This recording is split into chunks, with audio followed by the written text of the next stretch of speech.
Murano lies less than a 10-minute motorboat ride from Venice. The Venetian glassworks were moved here in the 13th century for fear that the city, at that time built entirely of wood, would burn down in a great fire.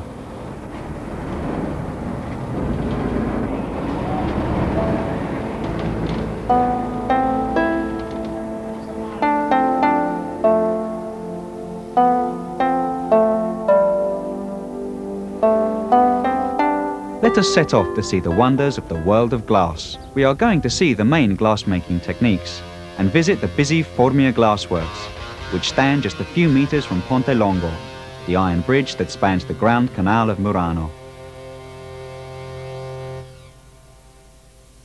The glassworks were founded in 1962 by Alfio Mian and specialize in glassware by famous designers, which is then exported worldwide.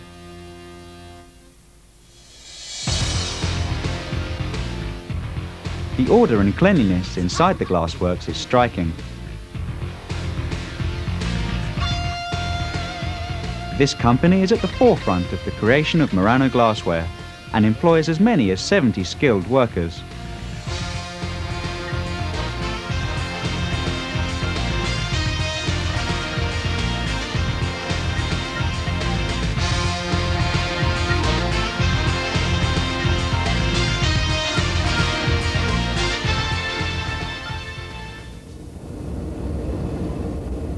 The glass starts its cycle when the workers leave the glassworks at the end of their shift.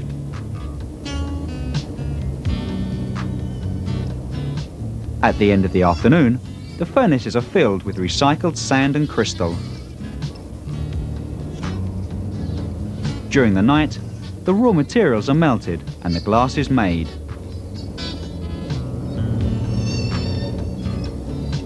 Each furnace melts different colored glass.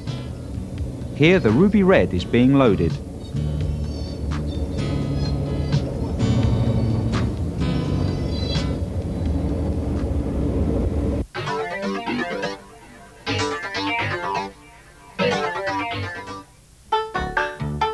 The skill of this process lies in preparing a piece after it has been in the furnace just once. See how a master glassmaker makes a fish in less than 90 seconds and heats it only once.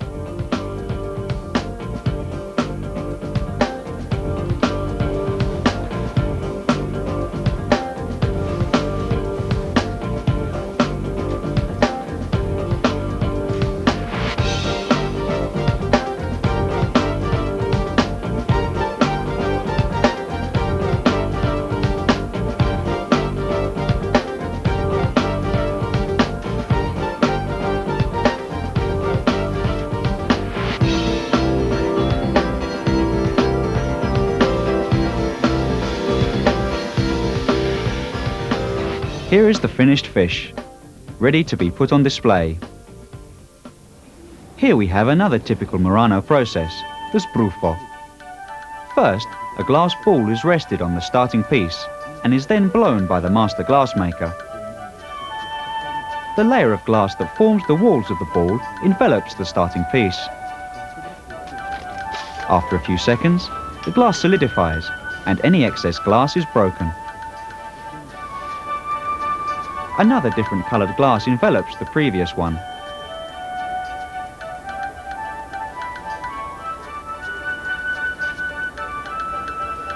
It is blown and any excess glass is removed.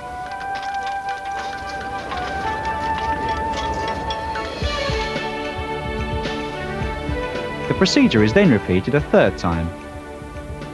3 different colors have been used in this case: blue, ruby, and sea green.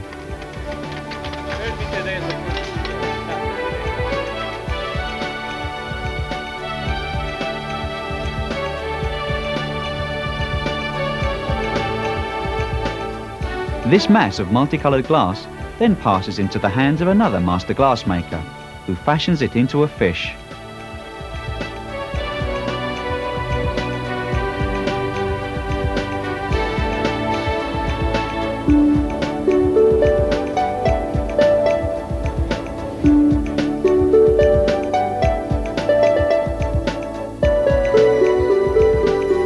glass has to be continually heated in the furnace so that it stays malleable.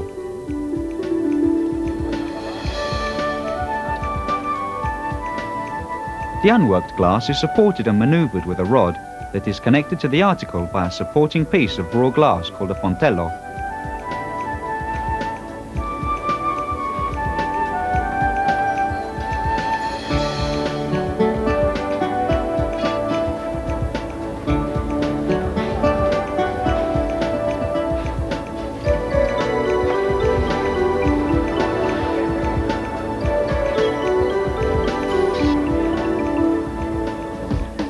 The finished piece is removed from the fontello and rested on a stand.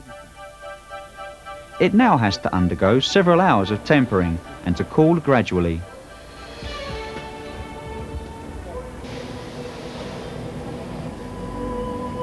To make a plate with a coloured edge, the young glassmaker has to prepare 2 cylinders of different coloured glass. Here is the first.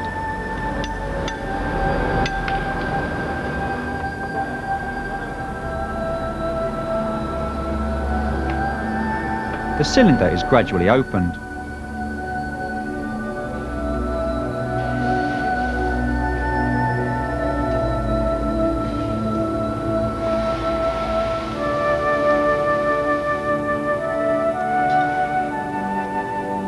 Now the second mass of glass is prepared for the 2-colour plate.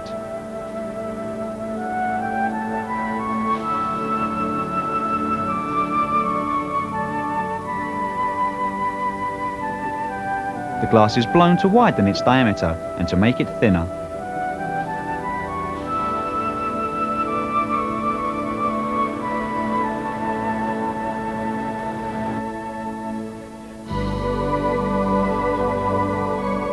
The base for the new fontello is prepared, a new connection between the piece and the glassmaker.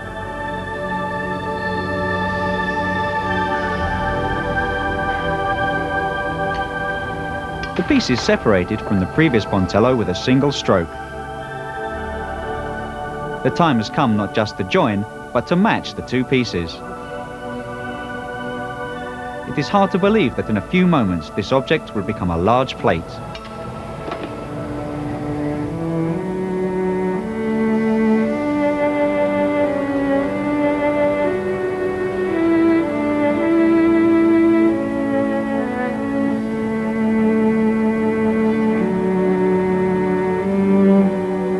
It is then heated for the last time.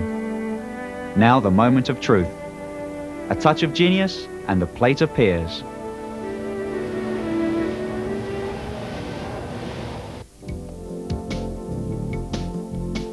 Now we are going to show you how a horse is made.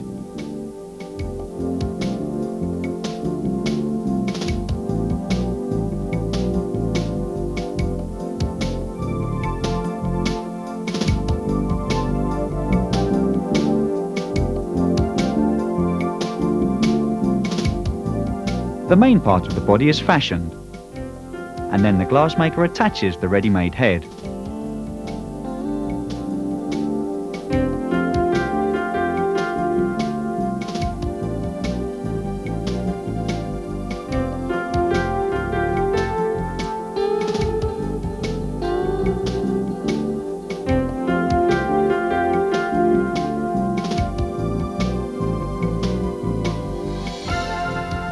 The piece is ready, and like all the others, now has to be tempered to prevent a sudden drop in temperature shattering it.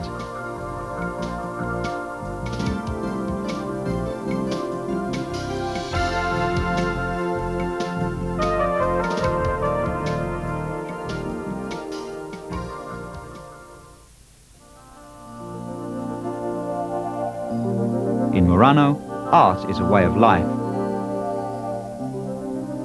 The Formia glassworks stand near to one of the most beautiful masterpieces in Murano, the Church of San Pietro Martire. Built in the 14th century, it houses works by Bellini, Veronese, Tintoretto and Palmer the Younger. The glassworks are so close to the church buildings that the ancient walls of the grinding workshop may once have been part of the church itself. As the reflection of Murano glistens in the water of the lagoon, let's go back to the glassworks.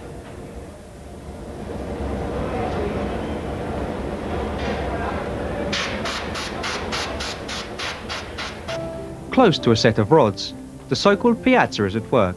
4 men who are working in perfect time to create a parrot. The gold leaf is prepared. The rod is made red hot and is then used to take a small ruby glass ball from the crucible.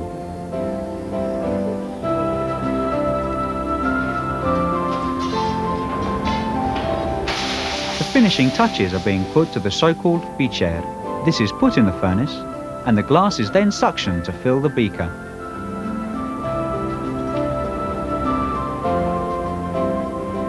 After the toccialoro stage, the piece passes to the second glassmaker. The finished piece is actually the result of the work of individual glassmakers.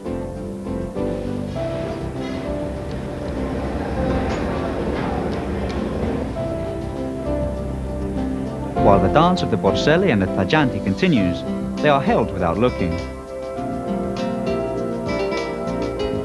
The third glassmaker crafts the base on which the parrot will stand. The joining of the 2 pieces is a crucial moment.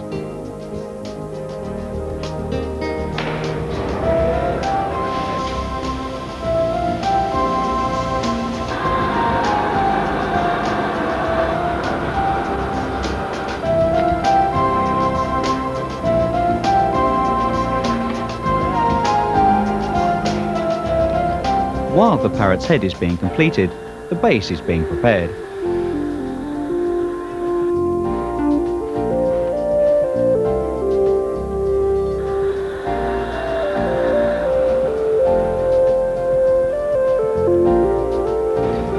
A determined stroke and the piece can stand on its own base.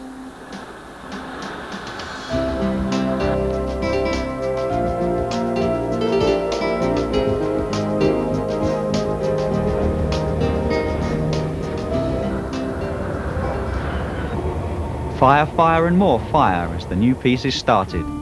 This time a rooster.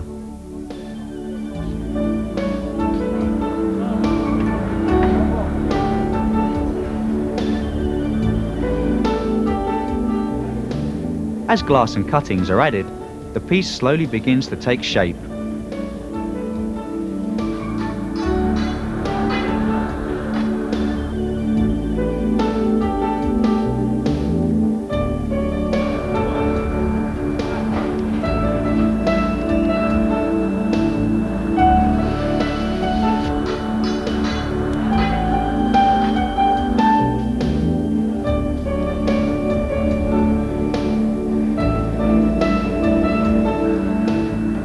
The finishing strokes are given to the multicolored rooster with the pliers.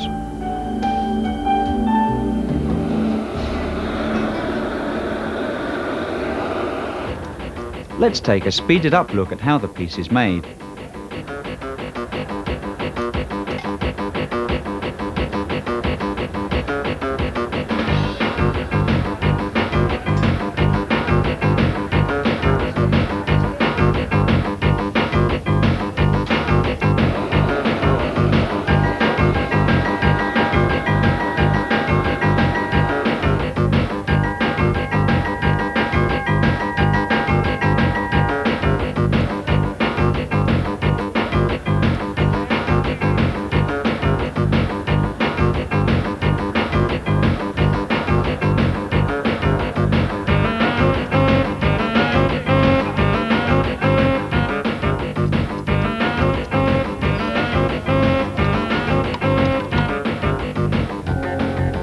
The rooster